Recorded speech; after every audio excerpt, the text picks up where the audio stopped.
Muito boa noite. Você que venha ouvir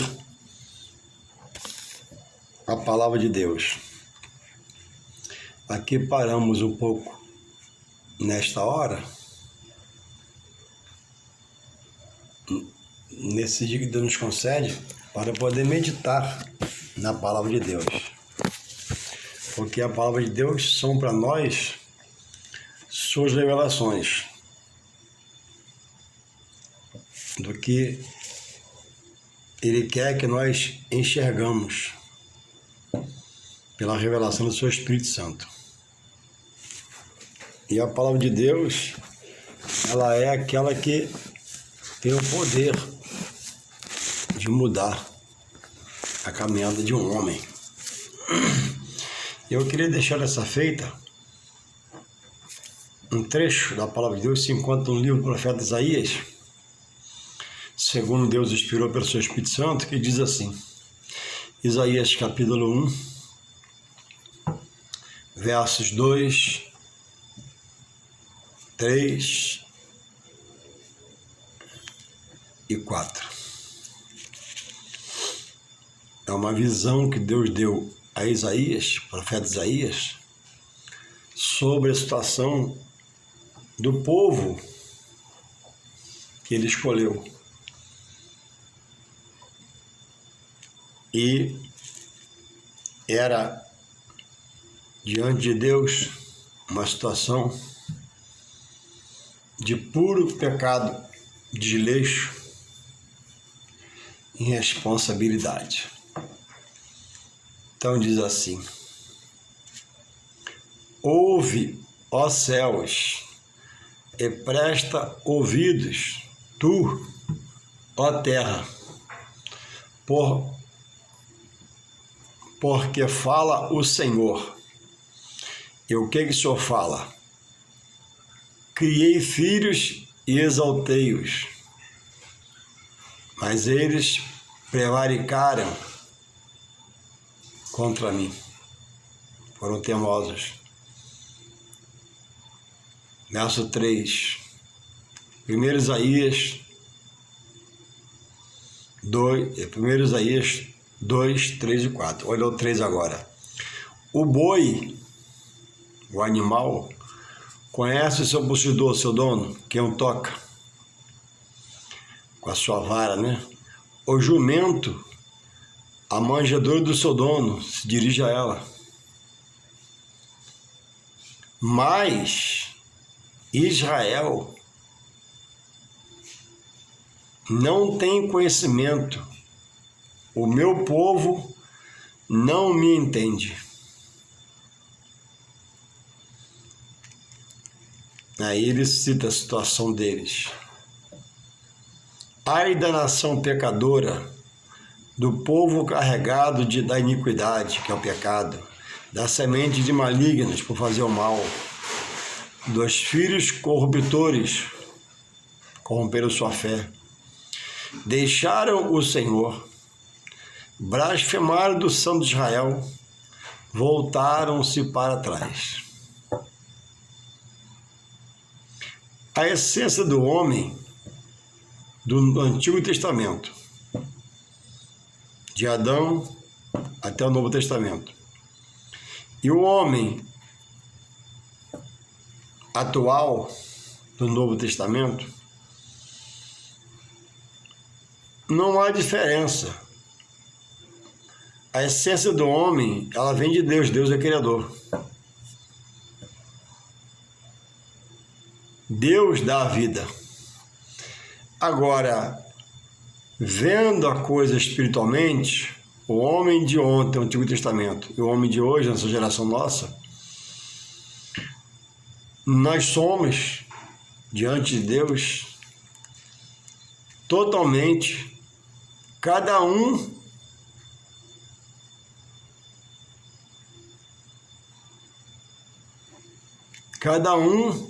com a sua vida, nós somos totalmente indesculpáveis diante de Deus. Porque a geração passada, no Antigo Testamento, não tiveram 1% de informações que eu tenho hoje, você, ou que eu possa ter acesso. Pesquisas, dicionários, Bíblia de estudo. É uma gama de coisas que me deixa diante de Deus indesculpável. Lá, no Antigo, não tinha essa gama, porque o próprio Deus agia com eles, operava sinais, prodígios, maravilha, e a fé era a fé só para crer. Pois a fé é para crer e para querer estudar, porque os dias são outros. Os dias são como os dias que Jesus adverte aqui: falsos profetas, falsos obreiros, homens mentirosos, gananciosos, amantes de si mesmo, aparentemente amorosos, mas por dentro lobo devoradores. E Jesus falou que não viria o fim dado por Deus sobre as coisas sem que antes essas coisas não acontecessem. E falando a nós, que declaramos ser cristãos, muitos pararam, estacionaram a fé, porque viu o escândalo, viu a coisa trágica no meio da onde congrega, alguém o decepcionou, e ele não estava firmado na palavra em Deus, estava firmado no homem e em suas atitudes. Então o homem falhou, ele quase que riscou o evangelho da vida dele, e erroneamente. Resolveu estar frio hoje, parado, em dúvidas, porque quando o homem recua, o outro, o opositor dele, seu inimigo da sua alma, que é o mal, trabalha para ver se reconquista ele novamente, colocando ali mágoa, rancor, ira, ódio, pensamentos ruins acerca do que é sagrado, que alguém profanou, errando no meio da verdade de Deus. Então, só o que satisfaz a alma do homem, só o que pode preencher a alma do homem é Deus pela sua palavra. A palavra de Deus ela tem um poder de vivificar o espírito do homem, dando vida, acordando. A palavra, quando lida, é alimento para a alma. Só Deus é espiritual. E quem nele se aproxima, ele faz um ser também espiritual, para sair da alma da carne. O homem tem buscado se reencontrar, se reachar. O homem natural está num vazio, numa distância tão grande de Deus, que ele procura se completar com coisas. Hoje o homem bota 2 argolas no nariz, um pince na língua, 2 alargadores de orelha, piercing na sobrancelha, se tatua quase que todo o corpo, bota um cabelo Rastafari, ou então aquele que completa, que eu esqueci o nome, e vai se completando segundo a sua, na visão dele, satisfação. O piercing satisfaz, a argola satisfaz, o alargador satisfaz, o cabelo modificado satisfaz.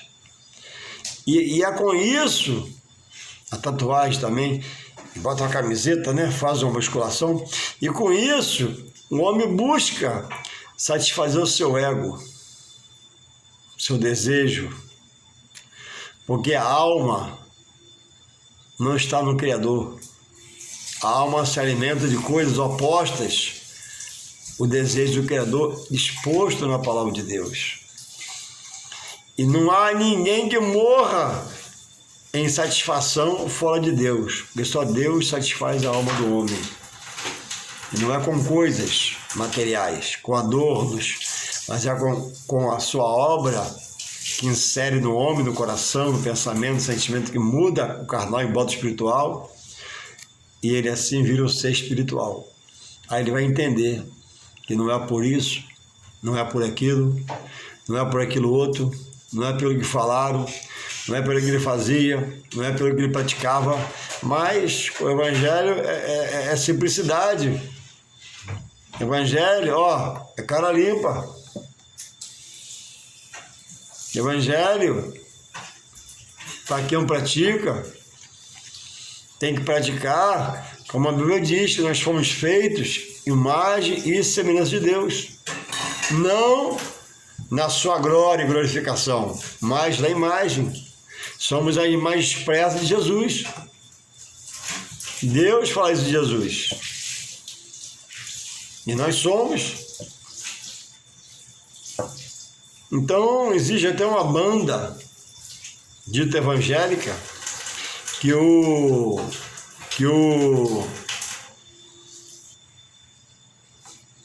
que canta, né, que dá o nome dele, é o vocalista, ele tem 2 argolas no nariz,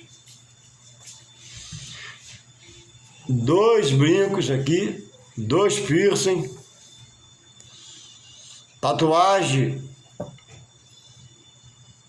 e a camisa aberta mostrando alguns cordões.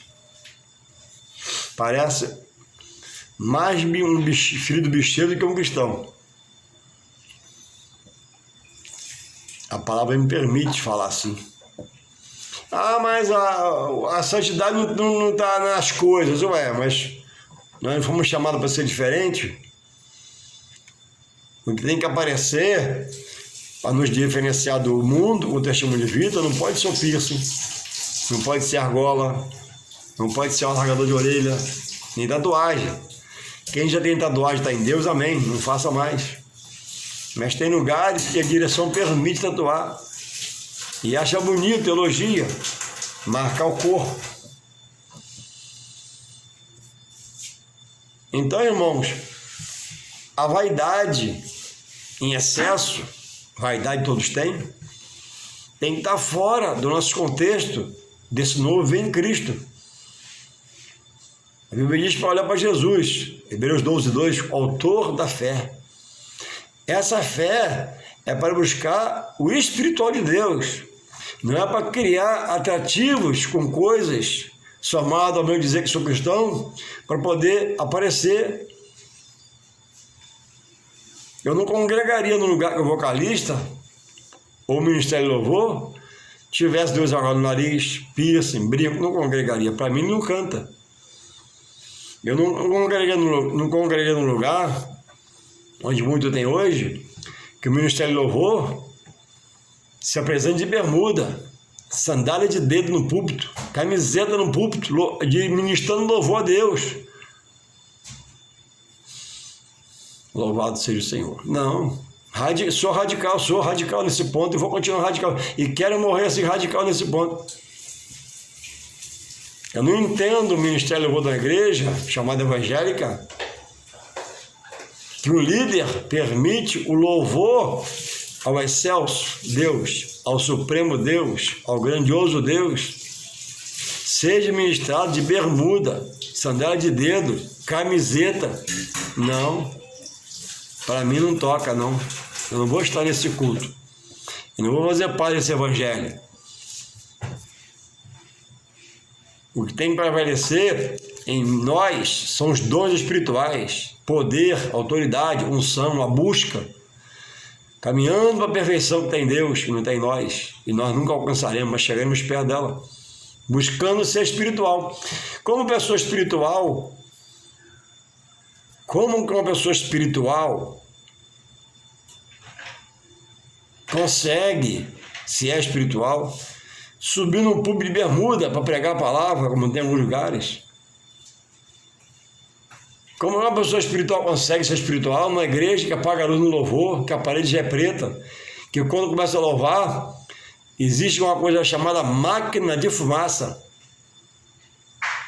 Está repreendido em nome de Jesus. Luzeiro, pisca-pisca. É o que muitos falam, né?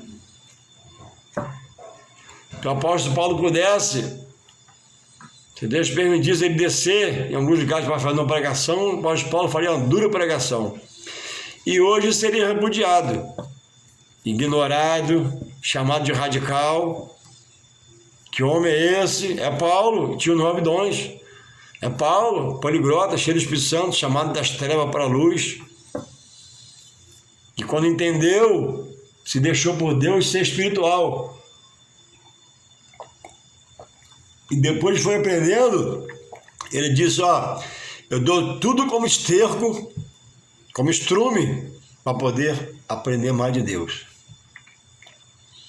Quando aprendeu, ele falou assim, não mais vivo eu, mas Cristo vive em mim. Se Cristo vive em mim, Cristo não precisa de argola, de piercing, alargador de orelha, tatuagem. Então, irmãos, o homem natural, tudo bem, ele busca se reinventar e coloca apetrechos no rosto, no peito, nem. Ele é natural, eu entendo ele. Mas uma comunidade evangélica com esse proceder, um homem evangélico com esse proceder, e dizer para mim que não tem nada a ver, cadê o testemunho de vida? Deus quer o coração.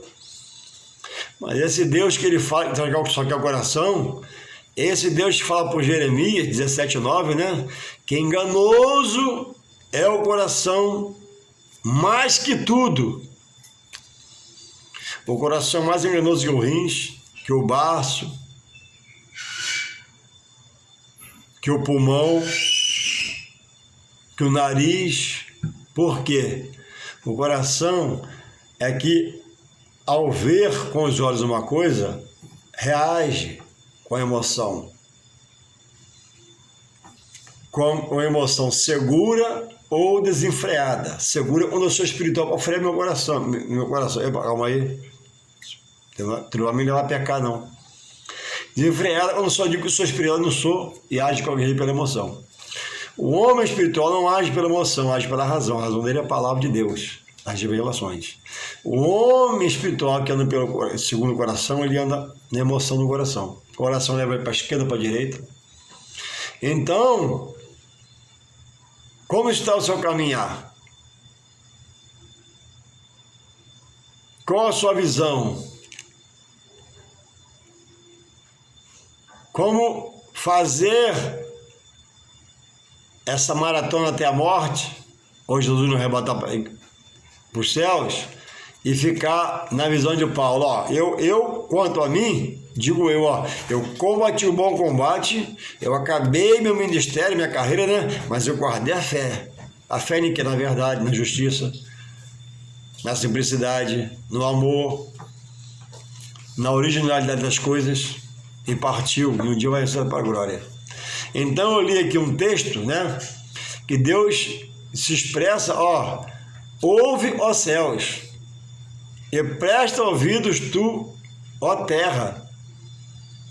O homem que Deus dirigia os sinais de maravilha, parou de ouvir Deus, virou as costas para Deus, voltou para trás, diz o texto. Para trás de quê? Da simplicidade, do esperar no Senhor, fazer de Deus sua base, sua estrutura, sua força, seu escudo, seu broquel, sua paz, seu consolo, seu refrigério, e resolveu, né? Então, olha como Deus fala em Isaías, ouve, ó céus, e presta ouvidos tu, ó terra, porque fala o Senhor. Ele fala o quê? Criei filhos, exaltei-os, mas eles prevaricaram, foram temosos contra Deus. Aí ele cita, né? O animal irracional e como ele age em relação ao homem que Deus fez racional em relação à sua glória. E não reconhecia. Olha o que ele fala, 1 Isaías capítulo 1, eu li o 2, agora o 3. O boi conhece o seu possuidor, seu dono. O boi conhece o possuidor pela fala, né? bora Violeta, bora Malhada, bora Morena. Ela tem um nome dado por ele, e ele fala, ela escuta e ela sai fora. O jumento, a manjedoura do seu dono, ele dorme.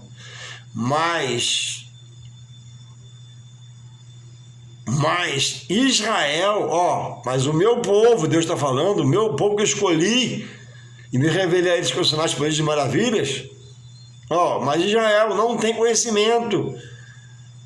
O meu povo não entende porque não buscaram se concentrar nas revelações, nos sinais, nas maravilhas, nos prodígios.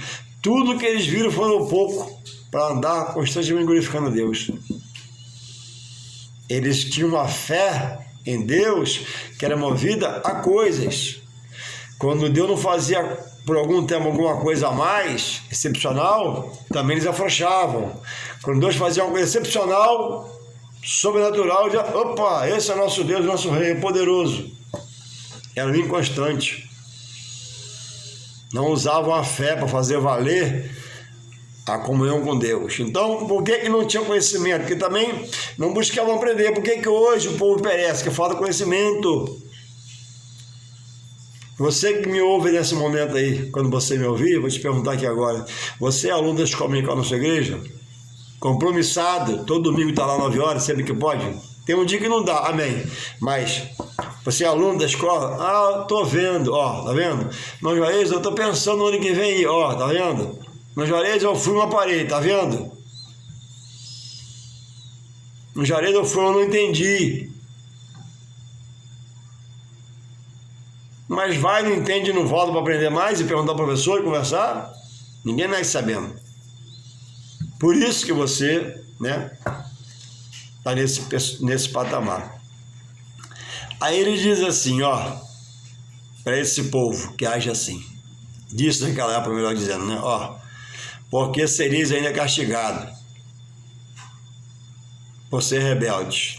Aí ele fala a situação deles, no verso 4. Primeiro Isaías capítulo 1, verso 5 diz assim, porque sereis ainda castigados pela rebeldia, e por isso toda a sua cabeça está enferma, todo o coração fraco, desde a planta do pé até a cabeça não há nele coisa sã, senão feridas, inchaços e chagas podres, não espremidas, nem ligadas, nem nenhuma delas amolecida com óleo. Ou seja, resumindo esse versículo aqui, estavam todos doentes espiritualmente, sem visão, andando com a luz que era Deus, sem direção, andando com o dirigente que era Deus, sem fé, sem poder, andando com o Todo-Poderoso, sem ânimo, andando com o Restaurador. Então, é preciso nós hoje fazer valer a chamada de ontem, quando eu andava no pecado, no erro, errado, errôneo, se morresse estava perdido, morando no inferno com o diabo e seus anjos. Então, façamos valer hoje, voltando-se para Deus. E quantos estão assim, cabeça inchada, pé inchado, sem dor, sem esperança, sem alegria, desesperado, vai amanhecer amanhã, hoje é sexta, estou aqui falando com você sexta-feira, amanhã é sábado, vai acordar sem esperança, sem um horizonte, porque está fora de Deus. Deus é o último. Deus é a última opção de um dia de vida. Não se voltou para Deus, não fez uma oração a Deus, não leu a palavra de Deus, não falou com Deus. Deus está lá atrás. Primeiro está o Flamengo ou o Fluminense, as coisas, a agenda material das saídas, passeios, festas e casamentos e aniversários. Depois, se sobrar um tempinho, minha filha, vamos na igreja hoje. Pega a esposa e vai na igreja. E a casa aparentemente está de pé. Mas só aparentemente. Se vier um problema, numa base espiritual. E aí vem o mal, não é isso? A Bíblia diz que ele sai.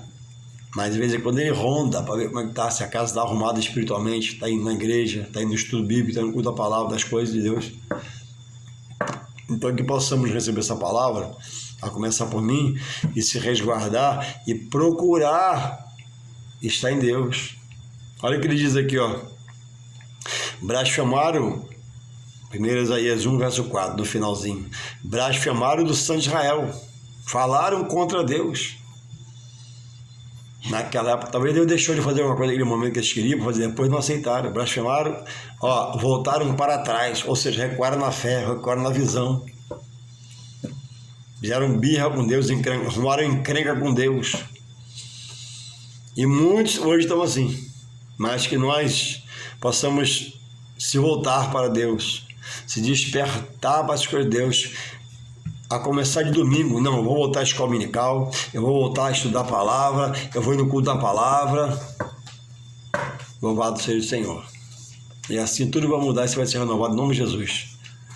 Deus continue te guardando, protegendo em nome de Jesus. Amém.